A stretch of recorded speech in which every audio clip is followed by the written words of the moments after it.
moissonner aussitôt dans l'année, enfin, nous, on n'a jamais vu ça.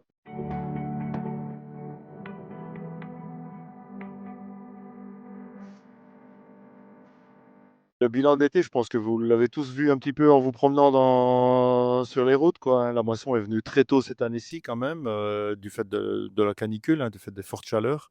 Et donc, ouais, une moisson, même si elle était facile à réaliser, parce que quand il fait sec, on fait un peu ce qu'on veut, très compliqué dans le sens où la maturité des blés a été fortement perturbée par ce coup de chaleur.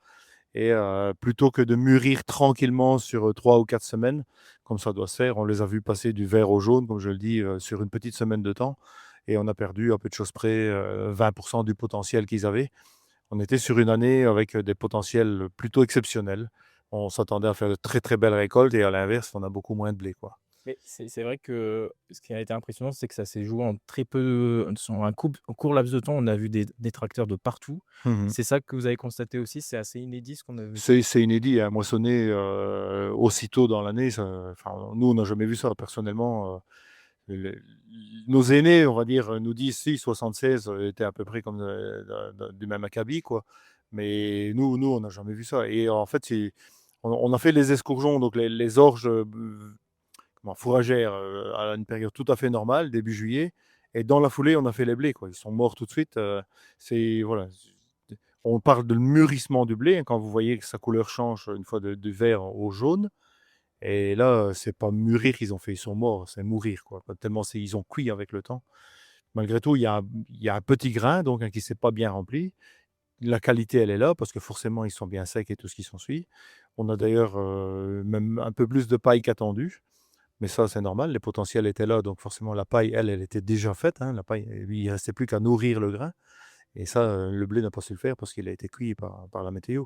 Et là, ça continue puisque nous sommes aujourd'hui le 12 ou 13 août, hein, je n'ai plus la date en tête, mais on commence à faire les ensilages de maïs déjà. Alors que normalement, l'ensilage de maïs, on est quand même plus près du 15-20 septembre, quoi, voire début octobre. Et donc là, c'est vraiment tout ce qu'on a vécu, avec, ces chaleurs exceptionnelles, voilà, vous l'avez ressenti. Il y a une incidence aussi sur, votre chiffre d'affaires aussi? Ah ben forcément, hein, quand on perd 20% de la production de céréales, même si bon, le cours a tendance à monter un tout petit peu puisque le fait qu'il en manque, mais ça ne compense pas le manque de production. Aujourd'hui, on peut estimer que, je vais prendre les chiffres pour notre arrondissement, on est là pour l'arrondissement d'Avesnes-sur-Helpe, on peut estimer qu'on a perdu 20 quintaux. Si on le met à un prix moyen de 200 euros, ça veut dire qu'on a perdu au moins 400 euros de l'hectare, quoi, en moyenne. C'est énorme, hein, sur des purs céréaliers qui ont jusque 50, 60, voire 100 hectares de blé. Vous pensez bien que ça commence à faire des impacts. Ouais, quel agriculteur, a le plus souffert finalement de cette période-là? Bah, les céréaliers ont peut-être souffert un petit peu, ça c'est certain, parce qu'il y a un manque de chiffre d'affaires, mais derrière, il faut se dire que ça a aussi un impact maintenant par ricochet sur les éleveurs, parce que quand le blé augmente, les aliments du bétail, et on va devoir en acheter plus, parce que les maïs aussi sont en avance, mais la production va baisser aussi, parce qu'ils n'ont pas eu le temps de mûrir correctement, parce que voilà, donc la plante n'a pas non plus bien rempli son grain. Donc le ricochet, c'est donc des aliments un peu plus chers pour les bovins, moins de maïs, il va falloir en acheter plus. Donc enfin, tout le monde aujourd'hui va être impacté par la situation. On est ici sur une étole. On voit qu'on ne sait pas même y implanter les cultures intermédiaires, parce que souvent, après une céréale, on va réussir à implanter des cultures telles que des raies gras, des choses qu'on aurait pu récolter aussi à l'automne, voire au printemps. Mais sans eau, ça ne sert à rien d'implanter quoi que ce soit. La parcelle sur laquelle on est ici, il y a presque un mois qu'elle a été moissonnée, et on voit que même le petit grain, parce que le petit grain, on ne le ramasse pas, qui est resté au sol, ne germe pas. Il n'y a rien de vert sur la Ouais, parcelle. ouais. En année normale, un mois après la moisson, les parcelles sont toutes vertes, quoi. Les mauvaises herbes ont germé, tout est là. Et donc, oui, il n'y a rien qui pousse, quoi. Il manque de l'eau, quoi. Donc, ah oui, il manque de l'eau et il manque beaucoup d'eau. C'est pas, je veux dire, ce serait pas une pluie de 10 ou 15 litres qui va faire l'effet. Il nous faut au minimum 50 ou 60 litres, et encore pas tout en une fois, on est bien d'accord, hein, parce qu'il faut pas que ça ruisselle et que ça coule non plus dans les rivières directement. Mais on n'annonce rien avant 15 jours, quoi, hein, de conséquent, quoi. Là, vous avez rencontré le nouveau sous-préfet ici à Avène, vous avez expliqué la situation. Est-ce que, voilà, vous avez la possibilité de pouvoir, ben, justement, faire un système d'arrosage beaucoup plus prononcé? Est-ce que, ils acceptent ce principe-là? Ils acceptent aussi les Heu, conditions, ce qui s'est passé? Comme tu le dis, donc notre nouveau sous-préfet, est venu, enfin personnellement sur mon exploitation pour, comprendre un peu le fonctionnement de l'agriculture sur Ravenne-sur-Helpe, sur son arrondissement. On a parlé bien entendu des conditions, météorologiques de cette année-ci. Dans ses mains, forcément, il n'y a pas grand-chose, quoi, hein, si ce n'est de faire remonter, nos sollicitations. Il y a la problématique de la gestion de l'eau, hein, en général, c'est-à-dire capter l'eau quand il y en a trop, les petites réserves collinaires, qu'on appellerait dans des régions de moyenne montagne. Mais chez nous aussi, il y a sûrement moyen de stocker un petit peu d'eau, quand il y en a trop pour l'utiliser quand il en manque, pour, comment dire? Conforter la production agricole sur notre territoire. Parce que, demain, c'est peut-être bien sur ces territoires-ci qu'on s'appuiera encore plus, pour nourrir la France. Parce qu'il y a des secteurs où peut-être, ce sera encore plus compliqué, Ouais, quoi. ouais. Donc, ouais, Qu'est-ce que vous réclamez, en fait? on a aussi abordé avec lui enfin les compensations, ce qu'on pourrait mettre en place ponctuellement sur l'année pour dire de compenser un petit peu les problèmes qu'on a pu rencontrer, donc la perte de production, la perte de fourrage, hein. Les prairies aujourd'hui sont grillées et c'est pas la première année je vais dire, bientôt 1 an sur 2 comment on déplore quand même le manque de production de l'herbe. Il faudrait pouvoir remplacer l'herbe par la luzerne qui en plus aurait un impact environnemental encore meilleur que l'herbe, puisqu'il faut savoir que la prairie, l'herbe demande beaucoup d'azote pour pousser et donc, demande beaucoup d'apport d'engrais. Alors que, la luzerne fait son engrais toute seule, quoi. Ça, voilà, c'est une légumineuse, elle a la capacité de capter l'azote qui est dans l'air, elle, pour pousser. Donc, on a parlé de ça, on a parlé d'une compensation sur les bovins morts parce que cette canicule a quand même eu aussi un Ouais. impact très fort, hein, sur la mortalité, notamment en bovins aussi. Certains nous disent qu'il y aurait que des poulets, mais détrompons-nous, dans toutes les étables, il y a des vaches qui sont mortes. Quand je dis dans les étables, c'est au champ. Parce qu'au final, elles sont voilà la bête s'affaiblit et n'a même plus le réflexe d'aller se mettre à l'abri, ni à l'étable, ni au pied de la haie. Et donc, là, il y a un dispositif qu'on n'a jamais activé, qui fait partie de ce qu'on appelait avant les calamités agricoles, mais qui, voilà, qui pourrait peut-être accompagner, j'ai envie de dire quelque peu les éleveurs. Parce que ne nous racontons pas d'histoire, s'il y a quelque chose, ce sera peut-être plus de l'ordre du symbole que réellement des gros sous. Mais au moins psychologiquement que les éleveurs se sentent aussi accompagnés, et non pas complètement abandonnés dans cette période-là.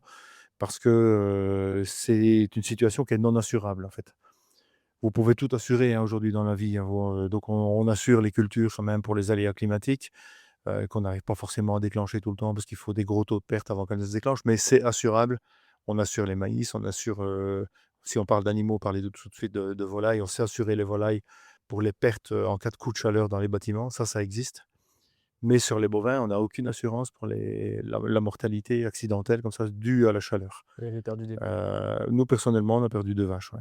OK. Pourtant avec une étable dans laquelle il y a de la ventilation, il y a un peu de brume, mais ouais, bon, une qui était pas toute jeune, hein, honnêtement, et la seconde, Sylvie était allée les voir en prairie, elle la voit se coucher à côté d'elle, alors que quand elle est arrivée, elle était debout. Elle la voit souffler un petit peu et le temps d'appeler le vétérinaire, elle était partie, quoi. Si le problème du bovin, c'est qu'une fois que sa température atteint un certain niveau, elle n'a plus du tout la capacité de se réguler, quoi. Et bon, c'est déjà compliqué pour nous humains, hein, de toute façon, on a vu aussi une surmortalité chez les humains, quoi qu'il en soit, Mmh. donc de toute façon, on n'est pas fait pour supporter ces chaleurs-là, on est bien d'accord, on n'est pas encore équipé pour le faire. J'ai parlé aussi d'adaptation de nos bâtiments d'élevage, parce qu'il faudra sûrement qu'on mette aussi des programmes, là pour le coup, à moyen terme, d'adaptation de nos bâtiments d'élevage, par de l'isolation peut-être, mais bon, quand j'ai fait mon bâtiment ici, on est à côté, il y a 30 ans, on l'isolait pour le froid, on se protégeait du gel, parce qu'il fallait pas que la salle de trait gèle, il fallait pas que les abreuvoirs gèlent l'hiver. Maintenant, c'est l'inverse, quoi. Il faut les protéger de la chaleur. Donc, à ce temps-là, on fermait tout. Maintenant, il faut tout ouvrir pour aérer, et isoler les toits pour limiter l'impact du soleil sur la toiture, quoi. Donc, ouais, notre métier évolue tout le temps et il y a un besoin crucial sur un territoire comme celui d'Avennes-sur-Helpe, avec, un élevage quand même prédominant, hein, par rapport à la grande culture, de nous aider à nous adapter parce que c'est quand même des coûts et si on veut pas, encore une fois, mettre les éleveurs en difficulté parce que nous, on ne sait pas répercuter ces coûts sur notre prix de vente, hein. On sait tous qu'on est «tributaire» entre guillemets de ce que veut bien nous mettre la transformation et la grande surface. Donc ouais, voilà, il faut qu'on soit un peu accompagné quand même sur l'adaptation de nos bâtiments d'élevage, ouais. Et un dernier mot, est-ce que, la chaleur, ce qu'on a vécu là cet été, est-ce que ça a eu un impact positif? Non, positif, il y en a vraiment pas honnêtement, si ce n'est qu'on n'a pas fait d'ornières dans les champs pour moissonner, hein, mais bon, si on se limite à ça, c'est vraiment voilà, ça ne représente rien. Non, c'est que des impacts négatifs, que ce soit en culture, que ce soit en élevage, tout type d'élevage confondu, même les élevages, je veux dire, plus qualitatifs, hein, que ce soit en label ou en agriculture biologique. On a même peut-être plus de mortalité, chez ceux-là que chez d'autres. Et les cultures d'ailleurs, aujourd'hui, il y a des maïs, qui ont été mis, donc enfin qui sont en bio quoi, hein, donc qui sont forcément implantés un peu plus tard, qui ont souffert, mais 10 fois plus que les nôtres des conditions climatiques et il y a des maïs qui ne seront pas récoltés quoi chez nous. Sur l'arrondissement d'Aventurel, on a des maïs qui ne seront pas récoltés. Alors que le maïs est une plante tropicale qui est fait pour résister à ces températures-là, on est d'accord, hein. Et on voit dans des sols très profonds comme on a ici alentour de Maubeuge, des maïs implantés très tôt qui ont quasiment leur potentiel normal, quoi. Mais dès qu'ils ont été implantés 15 jours ou 3 semaines plus tard, c'est fini, les potentiels se sont très vite dégradés parce qu'il y a besoin d'eau pour s'enraciner, pour se mettre en route. Au jour d'aujourd'hui, les racines sont à 3 mètres de profondeur, elles vont chercher quand même un peu d'humidité dans le fond, quoi. Dernière question, quels seront les enjeux de la rentrée? Voilà, est-ce qu'il y aura, justement, voilà, ces multiples rencontres par rapport au gouvernement pour faire un état des lieux de cet été justement, ce qu'on vient de faire?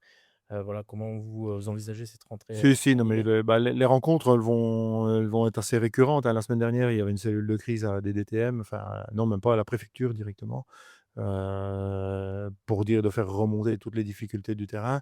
S Ouais, l'urgence pour cet hiver, ça va être aussi d'assurer, notre capacité à alimenter les animaux, jusque l'année prochaine au mois d'octobre, jusqu'à la prochaine récolte.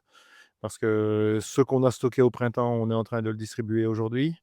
On va ensiler, donc je disais en moyenne, 80 du maïs de ce qu'on fait habituellement et il faudrait à l'inverse en faire 120 parce qu'on va remplir les silos ici, au mois d'août pour aller jusqu'au mois d'octobre. Donc il faut qu'on ait de la nourriture pour 14 mois. Alors qu'habituellement on stocke pour 12 mois, quoi, hein, donc avec toujours un petit peu de réserve, hein, pour ceux qui gèrent un peu, mieux leurs exploitations. Mais ouais, donc les enjeux, ils vont être là, c'est comment on assure, à mon sens, hein, comment on assure l'alimentation de notre cheptel jusque l'année prochaine, jusqu'à la récolte. Parce que derrière, ça assure tellement d'emplois sur le territoire, en termes de collecte de lait, de collecte des animaux, la transformation du lait à petit failli. Enfin, on a l'abattoir Fény ici, tous ces gens-là vivent quand même de notre métier, plus malgré tout les agriculteurs en soi, hein, le premier métier sur l'arrondissement, hein, c'est nous qui employons le plus quand même de gens. Donc oui, il y a encore des questions à se poser. On est encore nulle part, on n'est que le 15 août, hein, à peu de choses près.